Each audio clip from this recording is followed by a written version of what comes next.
के चैनल देख रहे हैं यहाँ पर मैं हूँ आपके साथ दीपकर। वहीं पर जम्मू कश्मीर में आने वाले यात्रियों के लिए एडवाइजरी जारी की गई है और उस एडवाइजरी में साफ तौर पर ये कहा है कि जितने भी यात्री जो है वो जम्मू कश्मीर में आ रहे हैं, क्योंकि जिस तरह से बर्फ़बारी देखने को मिल रही है और आगे भी बर्फ़बारी जो है वो हो सकती है और तमाम यात्री जो हैं वो इस बर्फ़बारी का लुत्फ़ उठाने के लिए यहाँ पहुँच रहे हैं, लेकिन उनके लिए ये एडवाइजरी जो है वो जारी की गई है। जो कहा गया है कि आप यहाँ पर आने से पहले अपनी गाड़ी की कंडीशन जो है वो ज़रूर देखिएगा। अगर आपकी गाड़ी की कंडीशन ठीक है उसके बाद ही यहाँ पर आइएगा।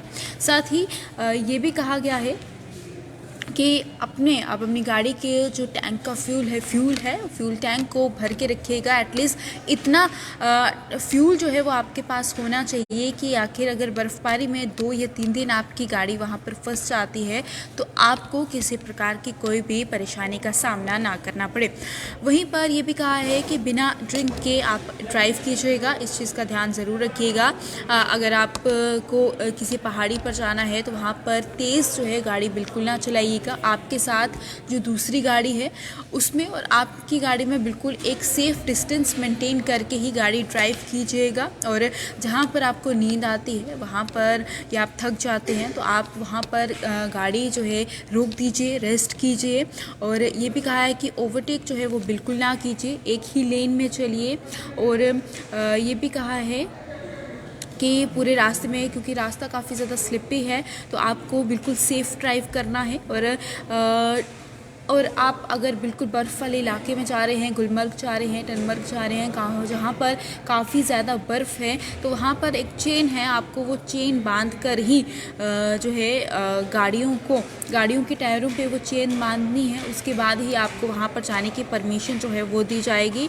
और ये भी साफ़ तौर पर कहा है कि बिल्कुल रफ़ ड्राइविंग जो है, रैश ड्राइविंग बिल्कुल ना कीजिएगा। और ये भी कहा गया है कि जो आपकी गाड़ी में क्यूरस होते हैं उनका इस्तेमाल बिल्कुल ना कीजिए। और अगर कहीं पर भी फॉग वगैरह दिखती है और अगर आपको आगे का नज़ारा नज़र नहीं आता है तो आप रुक जाइए, आगे बिल्कुल ना बढ़िए। जो एडवाइजरी नंबर्स हैं उनको बिल्कुल सेव करके रखिए। और अगर आपको कहीं पर रुकना पड़ता है और ट्रैवलिंग के दौरान या बर्फ़बारी में आप कहीं पर भी फंस जाते हैं तो ये भी कहा है कि आप अपने फ्रेंड्स या अपने रिलेटिव्स, अपने घर वालों के टच में रहिएगा, ताकि आप उन्हें जो है पल पल की अपडेट दे सके कि आप कहाँ पर हैं, ताकि बाकी भी परेशान जो हैं वो ना हो। और ये भी कहा गया है कि अगर कोई गुलमर्ग या फिर टनमर्ग रोड पे जाना चाहता है तो वो वहाँ पर सिर्फ़ और सिर्फ 8:30 यानी कि सुबह 8:30 से लेकर शाम के 7 बजे तक ही वहाँ पर ट्रैवल जो है वो कर सकता है।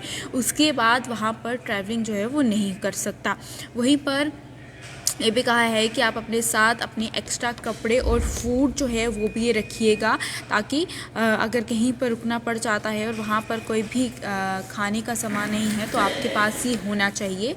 और कुछ एडवाइजरी नंबर्स हैं जो नंबर दिए गए हैं, इशू किए गए हैं, आप इन्हें सेव कर लीजिए ताकि आपको आगे काम आ जाए। और वो नंबर PCR बारामूला का है और पहला है 9596767768। वहीं पर STPO टनमर्ग का नंबर है 9596767705। SHO PS टनमर्ग का है 9596767713 और SHO PS गुलमर्ग का है 9596767715।